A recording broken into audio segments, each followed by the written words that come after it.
নির্বাচনের আগে ডোনাল্ড ট্রাম্পের জনপ্রিয়তা 50% কমে নেমে এসছে। এখন যুদ্ধ বাঁধিয়ে এটা উন্মাদনা তৈরি করে মার্কিন জনগণকে উদ্বুদ্ধ করে সে আগামী নভেম্বরের নির্বাচনে জিততে চায়। একটা দূরবর্তী লক্ষ্য সম্ভবত এটা। আর ইসরায়েলের নেতানিয়াহু তার গদি অনেকদিন ধরে টলটলায়মান।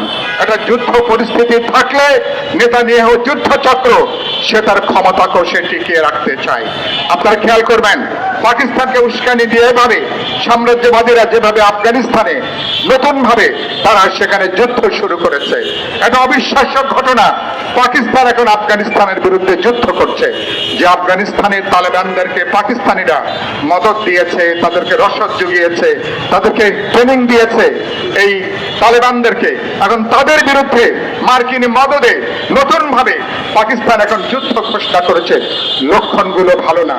গোটা অঞ্চলের লক্ষ্যটা হচ্ছে গোটা অঞ্চলে ইসরায়েল এবং মার্কিন এই অঞ্চলে তারা নতুন আধিপত্যবাদী সাম্রাজ্যবাদী শক্তি হিসাবে এই অঞ্চলে নেতৃত্বদায়ী কর্তৃত্ব তারা পালন করবে। এই অঞ্চলের রাজনীতি, অর্থনীতি, এই অঞ্চলের সব ভবিষ্যৎ এরা নির্ধারণ করতে চায়। আত্মমর্যাদা সম্পন্ন কোনো মানুষ, আত্মমর্যাদা সম্পন্ন কোনো দেশ কোনোভাবে এটাকে কেউ কিন্তু বরদাস্ত করতে পারে না। আমি যেটা বলে কথাটা শেষ করব, এরকম একটা পরিস্থিতিতে বাংলাদেশের মানুষ নতুন সরকার ক্ষমতায় এসছেন। সরকারকে বলতে চাই, নিশ্চয়ই আমরা সবার সাথে মিত্রতা চাই, কিন্তু আমরা স্বাধীনতার সার্বভৌমত্ব লঙ্ঘনকারী, আমরা আন্তর্জাতিক সন্ত্রাসী, আন্তর্জাতিক কোন অপরাধী, এবং তাদেরকে নিশ্চয়ই নিঃশর্তভাবে আমরা সমর্থন জুগিয়ে যেতে পারি না। আমাদের জন্য উদ্বেগের কারণ হচ্ছে আমাদের লক্ষ লক্ষ প্রবাসী শ্রমিকেরা মধ্যপ্রাচ্যের দেশগুলোতে থাকেন। আমাদের রেমিটেন্সের বড় প্রবাহ আমাদের এই দেশগুলো থেকে আসে। সুতরাং ইতিমধ্যে কয়েকজন বাংলাদেশি মর্মান্তিকভাবে তারা প্রাণ হারিয়েছেন। তাদের জন্য আমি গভীর শোক জানাই, পরিবারগুলোর প্রতি সহানুভূতি জানাই। আমরা এই যুদ্ধ যদি প্রলম্বিত হয় তাহলে বিদেশে আমাদের শ্রমশক্তির বাজার এটা সংকুচিত হয়ে পড়ার আশঙ্কা আছে।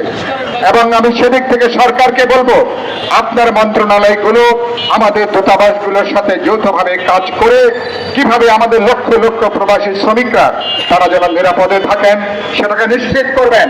এক, আর তাদের পরিবারগুলো যারা এখন বিমান বন্ধ হয়ে যাওয়ার জন্য যে লক্ষ লক্ষ শ্রমিক যাদের বিমানের টিকিট বন্ধ হয়ে গেছে, অনেকের ভিসার মেয়াদ শেষ হয়ে গেছে, পরিবারে কান্নাকাটি শুরু হয়েছে, সরকারের উচিত হবে তাদের তালিকা করে তাদেরকে সুরক্ষা দেওয়া, তাদের পাশে তারা দাঁড়াবেন।